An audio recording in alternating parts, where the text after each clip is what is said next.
Законските измени кои што ги заговара владата се однесуваат на промени во даночната сфера, лошо ќе влијаат посебно во делот на туризмот. Експертите појаснуваат дека предложените измени на данокот за закуп ќе се одразат врз хотелиерството, но посебно ќе удрат врз приватните станоиздавачи, бидејќи даночната стапка за закуп се менува за 50%, а делот од прифатените трошоци се намалува од 30% на далеку помал износ. Туризмолозите сугерираат владата сериозно да размисли пред да ги воведе овие мерки. Треба да размисли уште еднаш за мерките што ги применува, што сака да ги воведе.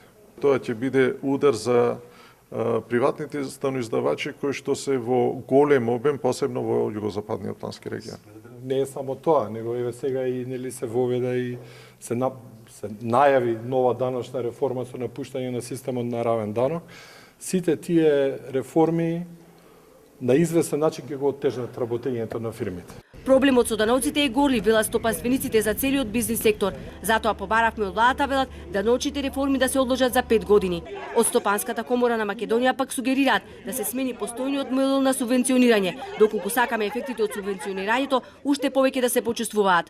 Постојниот модел на субвенционирање се однесува само на субвенционирање приоритетно на туроператори кои носат странски туристи.